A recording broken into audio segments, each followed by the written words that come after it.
Alors, je vais le caricaturer un peu, mais quand on a envie de s'inquiéter de l'avenir, on peut s'inquiéter de l'avenir en lisant votre livre, où l'on voit se dessiner un hyper-empire, hyper-marché, hyper-surveillé, qui risquera de dégénérer dans un hyper-conflit. Vous allez me dire, ça se finit bien, il y a une hyper-démocratie à la fin, mais on n'est pas sûr d'être encore vivant à ce moment-là.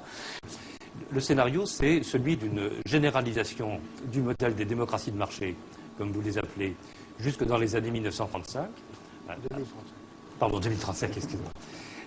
À l'Inde, même à la Chine, je relisais un petit peu le livre tout à l'heure, donc la Chine deviendra démocrate en 2035. Donc on est en quelque sorte jusque vers 2035 et un petit peu au-delà dans la réalisation de la prophétie de Fukuyama. Le modèle de la démocratie parlementaire se généralise à la planète tout entière.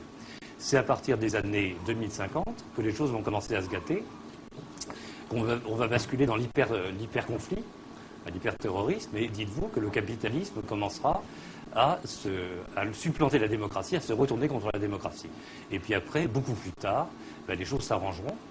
On arrivera à l'hyperdémocratie avec le soin accordé au relationnel sur la concurrence, etc. Donc je ne résume pas trop mal apparemment. Bien. Alors, il y a des étapes plus sophistiquées. Il y a plein d'étapes intermédiaires, mais je vais au scénario de l'ensemble. Alors moi j'aimerais bien qu'on discute ça, parce que ça encadre un petit peu toutes les discussions qu'on a là, par rapport à ce que disait Bernard Stiegler tout à l'heure. Est-ce qu'effectivement on est bon an mal an malgré toutes les difficultés environnementales, les problèmes de la croissance, etc. Est-ce qu'on est dans une trajectoire positive qui nous amène jusque vers 2050 à une généralisation de la démocratie grâce au marché fondamentalement? Parce que c'est ça qui est sous-jacent à votre raisonnement, c'est que l'extension du marché entraîne pour l'essentiel l'extension de la démocratie. Ce qui me paraît problématique. Dans la pensée de l'articulation entre économie, entre marché et démocratie, bien sûr les deux vont ensemble, en tout cas pour la démocratie moderne. Mais vous faites le choix, me semble-t-il, de privilégier un déterminisme économique, c'est-à-dire l'idée que le marché, la généralisation du marché, vient avancer la démocratie. Ça me paraît problématique. Voilà. J'essaie de montrer qu'il y a... Juste en deux mots, pour situer un petit peu le cadre de la discussion. Moi, je serais beaucoup plus pessimiste que vous sur l'état même actuel de la démocratie, qui vous semble... Je ne la vois pas du tout généralisée. Peut-être un petit peu en Amérique du Sud, et puis en Inde. Mais pour le reste, elle est en régression. Et par ailleurs, je rejoindrai Bernard Stiegler sur ce point-là. Même dans les démocraties occidentales, la question de savoir qu'est-ce qui reste réellement de démocratie commence à devenir problématique. Pour moi, il y a 5 étapes devant nous. Il y a la prolongation de l'Empire américain. Il y a son déclin, suivi de la juxtaposition de 11 puissances qui se partageront le pouvoir, parce que je ne crois qu'aucune puissance ne va pouvoir remplacer l'Empire américain. Ensuite, il y a une étape très importante où je crois que le marché sera plus fort que la démocratie. Que l'équilibre entre marché et démocratie qui existe à l'intérieur d'une nation ne pourra pas exister à l'intérieur de la planète, parce que le marché a une capacité de se généraliser, de devenir universel, alors que la démocratie n'a pas cette capacité. Le marché est sans frontières, la démocratie a besoin de frontières. Le marché devient mondial, la démocratie n'est pas mondiale et ne sait pas se mondialiser. On voit bien qu'elle ne peut même pas se créer au niveau de l'Europe. Donc on aura une étape, la troisième pour moi, vers 2030, où on aura un marché planétaire, où le pouvoir sera assuré par des substituts aux États, qui seront pour moi les compagnies d'assurance et les organisations de distraction, l'un pour permettre de ne pas voir et l'autre pour surveiller ceux qui veulent voir. Et les compagnies d'assurance seront les substituts des nations en termes des États en capacité de protection. Il y a encore des démocraties sans État et sans nation. Non. Alors à ce moment-là, il y aura. Donc ça, c'est la troisième étape. Là, c'est le chaos total, parce que le marché est efficace mais injuste. Donc on arrive à une extrapolation, une exacerbation des inégalités, des injustices. La fin des États, ça veut dire les armées privées, ça veut dire des désordres absolus. Et là, on arrive à la quatrième étape, ce que j'appelle l'hyperconflit, c'est-à-dire la violence totale et une guerre absolue où il n'y a même plus une guerre entre nations, mais une guerre totale et d'une brutalité extrême. Dans les années 30 du siècle dernier, des tas de gens avaient vu ce qui allait se passer. Des tas de gens disaient on peut éviter Hitler, on peut éviter la Seconde Guerre mondiale, il suffit de faire une Union européenne avec une union complète des nations européennes. Tout ça avait été écrit, il y avait même un traité européen qui avait été écrit en 1929 par Keynes, Aristide Briand et Walter Stresemann. On n'a quand même pas évité la guerre. Moi, je dis ce que je vois comme inévitable, mais je crains que, comme pour la Seconde Guerre mondiale, il ait fallu la guerre pour faire l'Union européenne et pas l'Union européenne pour éviter la guerre. Monsieur Attali, je suis finalement plus optimiste que vous. Je vais vous dire pourquoi. Parce que votre raisonnement qui consiste à dire qu'il n'y a que le marché qui peut finalement être efficace, je crois, n'est pas juste. Et suicidaire. Je vais vous dire pourquoi je ne le crois pas. Parce que le marché nécessite des relations de confiance et un système relationnel qui fonctionne bien. Or, le marché est arrivé à un point aujourd'hui autodestructeur par rapport à cela. Je crains qu'il n'y ait de grandes catastrophes bien plus tôt que dans la chronologie que vous évoquez, et qui oblige finalement à transformer les systèmes relationnels. Vous parliez des assurances. Il n'a pas dû vous échapper qu'il y a environ un an, une grande assurance suisse, dont j'ai oublié le nom malheureusement, a déclaré que finalement il fallait prendre très au sérieux les accords de Kyoto, qu'il fallait absolument que les assurances jouent le jeu, parce qu'elles ne peuvent pas faire autrement, tout simplement. Elles seront un substitut du gouvernement mondial en attendant qu'il se mette en place. C'est Gotham City, immédiatement, regardez. Ici, les bâtiments se dressent vers le ciel à des hauteurs vertigineuses. Et la nature a conquis les sommets de la métropole. Mais la véritable révolution reste cachée.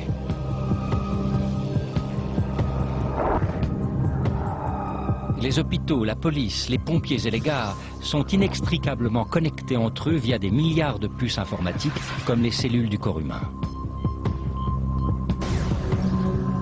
Dans 50 ans, une seule unité centrale très performante constituera le cerveau de cet immense réseau, comme le font aujourd'hui les centres de contrôle du trafic. Mais sa tâche sera bien plus ardue. En cas d'urgence, toute la ville pourra être pilotée par ordinateur. On pourra arrêter les centrales électriques et diriger les trains et les voitures comme des jouets. En dessous, on peut lire l'inscription en latin « Novus Ordo Seclorum ». Nouvel ordre mondial. Alexandra Marie. Devant quelques 150 chefs d'État et de gouvernement, le premier grand oral pour Nicolas Sarkozy. Dans son intervention, le président français a appelé au renforcement du rôle des Nations Unies. Il a surtout plaidé pour une conception nouvelle des relations internationales. Au nom de la France, j'appelle tous les États à se réunir pour fonder le nouvel ordre mondial du XXIe siècle. Vous êtes tous, dans vos livres, dans vos raisonnements, on voit tous que vous nous promettez une surveillance accrue, une hyper-surveillance. On va être dans un monde... une autosurveillance. Une autosurveillance, Oui, c'est-à-dire cette surveillance, elle est dans tous les sens. On va devoir surveiller tout le monde, on sera en permanence surveillé. Il va falloir surveiller les machines, il va falloir surveiller toutes nos créations, de peur qu'elles nous dévorent. Pourquoi est-ce que cette surveillance vous semble-t-elle aussi inexorable? Il n'y a pas de société sans règle de droit ou sans système qui maîtrise des pulsions. Pour que les sociétés y arrivent dans l'illusion de la liberté individuelle, l'illusion de la liberté individuelle, il faut créer les conditions d'avoir si peur de ne pas être conforme à la norme qu'on se surveille soi-même pour être conforme à la norme. On crée, pour des raisons tout à fait honorables, toute une série de structures, de paramètres de la normalité qui fait qu'on va surveiller son propre écart à cette normalité. Et ça, les compagnies d'assurance vont être des acteurs déterminants. Qu'il s'agisse de la sécurité sociale publique ou des compagnies privées, ils vont être déterminants et les technologies viennent là à temps pour le permettre. C'est donc une ruse d'une liberté où on se croit libre, mais on est simplement libre de créer les conditions de sa propre jouissance de la servitude. Là encore, vous nous donnez une version quand même un tout petit peu rose de la surveillance. J'ai appelé ça jouissance de la servitude. Voilà. A new world order.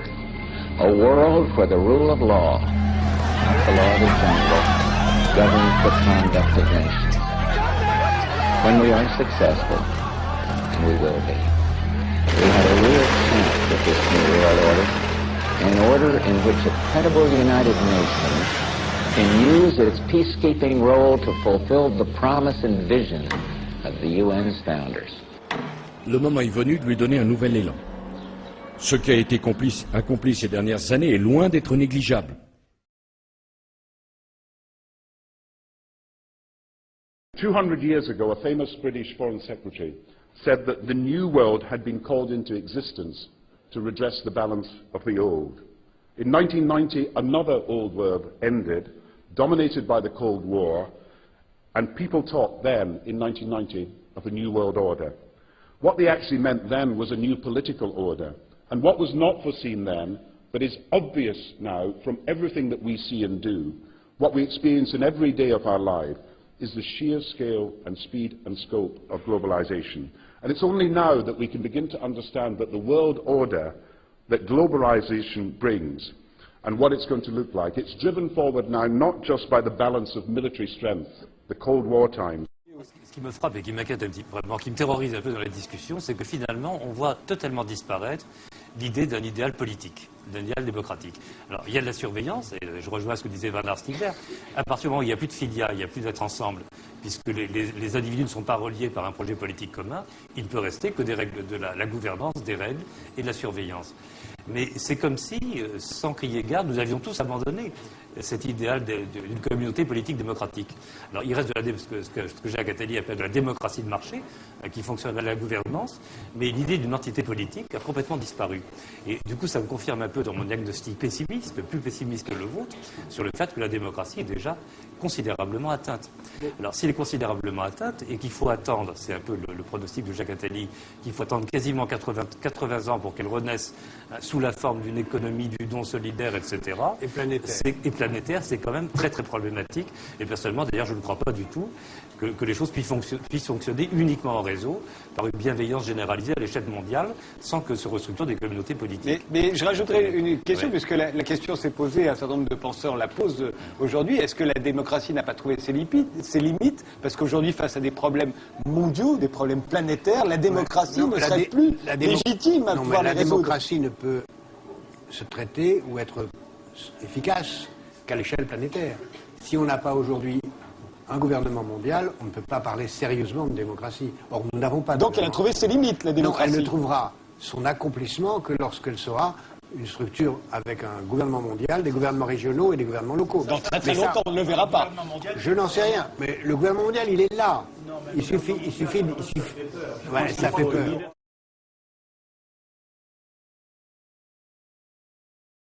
Renaud Muselier, député et ancien ministre du Développement local, est un proche de Nicolas Sarkozy. Et il souhaite que la France devienne le nouvel interlocuteur incontournable des Israéliens, quitte à faire un peu d'ombre aux États-Unis. Elle doit peser à l'intérieur de l'Union européenne. Les Américains ont montré la limite de leur exercice et ils traînent avec eux quand même le passé irakien. Mais je pense qu'on a plus de crédibilité, nous, plus que tout autre peuple au monde, à parler au peuple arabe modéré. Selon des sources étrangères, Israël disposerait de 200 bombes nucléaires qui seraient stockées en divers endroits du pays. Des articles ont été publiés il y a 20 ans dans le Sunday Times londonien avec les révélations d'un technicien israélien du nucléaire qui d'ailleurs a écopé 18 ans de prison pour cela. Et puis, bien entendu, on sait également qu'Israël a les capacités balistiques qui vont avec le nucléaire puisque Israël est capable de lancer ses propres satellites. La question iranienne est au cœur des discussions entre les députés français et leurs interlocuteurs israéliens. Les positions françaises sur la question sont au diapason de celles avancées par Jérusalem. Il a un ton qui rappelle étrangement Hitler ou des gens qui sont des gens totalitaires. Donc il vaut mieux taper les premiers, quoi. במתקן הזה, כפי שטרם נראה על מסך הטלוויזיה, בואו ונראה. רק ככה, מהחלל אפשר לצלם את האתר הזה. עד היום ראינו אותה רק מרחוק. והוא לקח אותנו פנימה, לתוך הכור. הצרפתים בנו אותו, כור מים כבדים בשנונה מ"מ2, מחלקת מתכות 2, וכאן הם מורכבים יחד לפצצה גרעינית. Les régimes totalitaires d'hier ont prétendu établir une liberté collective au détriment des libertés individuelles. Il me semble que nos sociétés, depuis 20 ou 30 ans, sont en train de faire la chose symétrique. C'est-à-dire réalisent la liberté individuelle dont parlait Jacques Attali, mais au détriment des libertés collectives. Et de ce point de vue-là, elles sont sorties de l'ordre de la démocratie, à peu près de la même manière que les sociétés totalitaires d'hier.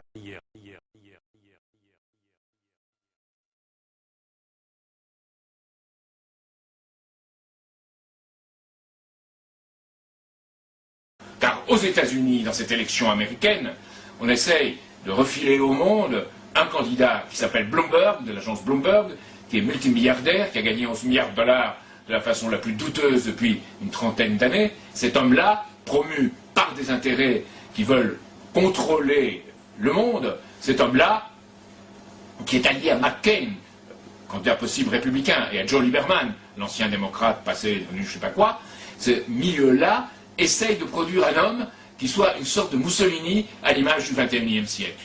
Et c'est cela qui débarque sur la scène politique aux États-Unis et qu'il nous faut arrêter. Et si vous ne me croyez pas, eh bien, pensé il y a 6 mois, vous auriez jugé cette crise financière qui se produit aujourd'hui, elle aussi comme incroyable. Eh bien, elle s'est produite, je l'avais annoncé, je l'avais dit, M. Larouche l'avait dit avant moi, voilà, nous y sommes. Nous sommes à un moment décisif, et si vous pensez que nous sommes ici un peu choquants, que nous choquons, que nous disons les choses un peu brutalement, même très brutalement, parce que le moment est venu, eh bien, il faut choquer dans ces moments de crise si on veut être sincère. Et nous sommes face à une désintégration de l'économie mondiale que si elle continuait, porterait des conséquences très graves, destruction de la population, abaissement de la population dans le monde, car l'économie ne créerait plus les ressources pour l'avenir, pour les générations futures, et il y aurait un malthusianisme, à force de nous faire les poches, la main invisible d'Adam Smith et de David Ricardo nous réduirait à une nouvelle forme de misère dans laquelle certains, au sommet, garderaient leur pouvoir et toute la base sur laquelle ils reposent s'effondrerait. C'est-à-dire qu'eux-mêmes n'ont pas une politique pour l'avenir, ils ne pourraient créer qu'un chaos. Et de chaos ne sort jamais un ordre nouveau. Il sort toujours un effondrement, une destruction sociale. C'est cela qu'il faut empêcher pour qu'il n'y ait pas, comme après la crise de 29, pour conséquence des régimes totalitaires, mais que cette fois-ci, on aille vers un développement mutuel, vers un nouveau Bretton Woods, vers un développement de la croissance, de la richesse, et qu'on arrive enfin à sortir de cette politique qui, depuis l'assassinat de Kennedy, d'abord, du président Kennedy, les tentatives d'assassinat contre De Gaulle et finalement son élimination, les assassinats de Martin Luther King, en 1968, et de Bob Kennedy, depuis ce moment-là, où les verrous ont sauté, il n'y a plus véritablement de résistance, les chefs d'État du monde n'ont pas résisté, eh bien c'est le moment de se lever et de dire que les peuples doivent faire un effort pour mettre la pression sur leurs chefs d'État.